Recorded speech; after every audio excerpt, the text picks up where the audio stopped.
বিসমিল্লাহির রহমানির রহিম।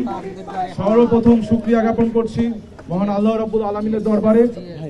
শ্রদ্ধার সাথে স্মরণ করছি মহান স্বাধীনতার মহান ঘোষক শহীদ রাষ্ট্রপতি জিয়াউর রহমানকে, যিনি শুধুমাত্র স্বাধীনতার ঘোষণা দিয়েই ক্ষান্ত হননি, বরং এই দেশের যুদ্ধ মাত্র জয় ছিনিয়ে আনতে তিনি রণাঙ্গনেও কিন্তু নেতৃত্ব দিয়েছিলেন।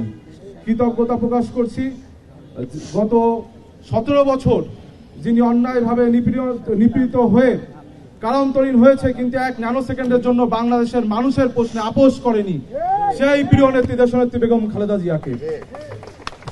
শ্রদ্ধার সাথে কৃতজ্ঞতা জানাচ্ছি আমাদের বিএনপির ভারপ্রাপ্ত চেয়ারম্যান, বাংলাদেশ জাতীয়তাবাদী ছাত্রদলের সাংগঠনিক অভিভাবক জনাব তারেক রহমানকে। এবং আমি কৃতজ্ঞতা জানাচ্ছি বাংলাদেশ জাতীয়তাবাদী ছাত্রদল কেন্দ্রীয় সংসদকে, যারা সম্পূর্ণ গণতান্ত্রিক প্রক্রিয়ায় আজকে এই ডাকসু 2025-এর পূর্ণ প্যানেল ঘোষণা করেছে। তাদেরকে আমি শ্রদ্ধার সাথে স্মরণ করছি। আপনারা জানেন যে ডাকসুতে 28টি পদ, এই 28টি পদের পরিবর্তে 400 অধিক যোগ্য প্রার্থী কিন্তু আমাদের বাংলাদেশ জাতীয়তাবাদী ছাত্রদলের ছিল, যারা গত 17 বছর নিজের ক্যারিয়ারকে বিসর্জন দিয়ে রাষ্ট্রের প্রশ্নে আপোষহীন থেকেছে। আমি আমার সেই সকল বড় ভাই, ছোট ভাই, সহযোদ্ধা সকলকে কৃতজ্ঞতা জানাচ্ছি। আপনারা স্মরণ করবেন যে 90-এর স্বৈরাচার বিরোধী আন্দোলন থেকে 24-এর হাসিনা বিরোধী আন্দোলন, ফ্যাসিবাদ বিরোধী আন্দোলনের নেতৃত্ব দিয়েছে বাংলাদেশ জাতীয়তাবাদী ছাত্রদল। ঠিক একইভাবে 90-এর যে ডাকসু প্যানেলে বিজয় অর্জন করেছিল পূর্ণ প্যানেলে বাংলাদেশ জাতীয়তাবাদী ছাত্রদল, এই 2025-এর প্যানেলও বাংলাদেশ জাতীয়তাবাদী ছাত্রদল ল্যান্ডস্কেপ ভিক্টরি প্রদান করবে বলে আমার বিশ্বাস করি। ঢাকা বিশ্ববিদ্যালয়ের শিক্ষার্থীদেরকে আমি আহ্বান জানাবো, we 28 people are not above you, we are those who are among you, dear friends. আমরা আপনাদের সাথে আছি, আপনাদের সমর্থন নিয়ে একটি গণতান্ত্রিক বাংলাদেশ উপহার দেব এবং ঢাকা বিশ্ববিদ্যালয়ের সার্বিক পরিস্থিতি উন্নতির জন্য শিক্ষার্থীরা তাদের 5টি মৌলিক অধিকার যেন এই শিক্ষা জীবনে স্বাচ্ছন্দ্য উপভোগ করতে পারে, সেটি নিশ্চিত করব।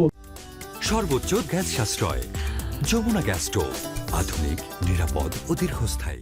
রক্তস্নাত দীর্ঘ পথ পেরিয়ে আমরা যে জায়গায় এসে দাঁড়িয়েছি, সেই জায়গা থেকে অদূর ভবিষ্যৎ অগাধ সম্ভাবনা নিয়ে আমাদের দিকে তাকিয়ে আছে। প্রিয় বন্ধুগণ, বাংলাদেশ জাতীয়তাবাদী ছাত্রদল ঢাকা বিশ্ববিদ্যালয়ের সাথে গত 6 বছর যাবৎ আমার যে রাজনৈতিক সংশ্লিষ্টতা, সেই রাজনৈতিক সংশ্লিষ্টতায় একজন রাজনৈতিক কর্মী হিসেবে, জাতীয়তাবাদী ছাত্রদলের কর্মী হিসেবে আমি ঢাকা বিশ্ববিদ্যালয়ের শিক্ষার্থীদের পাশে ছিলাম, শিক্ষার্থীদের সাথে ছিলাম।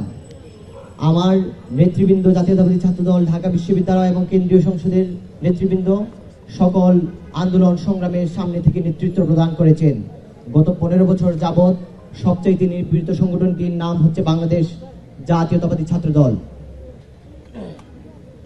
ঢাকা বিশ্ববিদ্যালয় কেন্দ্রীয় ছাত্র সংসদ যদি একটি রাজনৈতিক প্ল্যাটফর্ম হয়ে থাকে, তাহলে অবশ্যই রাজনৈতিক ব্যক্তিরাই সেখানে প্রায়োরিটি পাওয়ার কথা।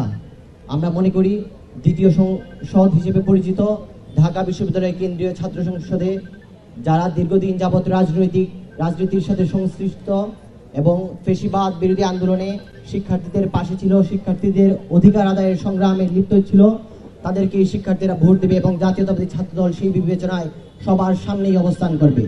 এবং ঢাকা বিশ্ববিদ্যালয়ের শিক্ষার্থীদের সাথে জাতীয়তাবাদী ছাত্রদলের যে নিবিড় সম্পর্ক, সেই সম্পর্ক ডাকসুর মাধ্যমে আবারও প্রতিফলিত হবে। বন্ধুগণ, ঢাকা বিশ্ববিদ্যালয়ের হলগুলোর কমিটির পাশাপাশি আমাদের যে প্যানেল, সেগুলা শিক্ষার্থীরা অত্যন্ত আন্তরিকতার সাথে গ্রহণ করবে এবং আমাদের নেতৃত্বকে যোগ্যতার বিবেচনায় ভোট দিয়ে জয়যুক্ত করবে বলে আমরা বিশ্বাস করি। আমাদের এই অগ্রযাত্রায় ঢাকা বিশ্ববিদ্যালয়ের সকল পর্যায়ের শিক্ষার্থীদের কাছে আমরা দোয়া এবং তাদের সহযোগিতা, তাদের মহামূল্যবান ভোট কামনা করছি।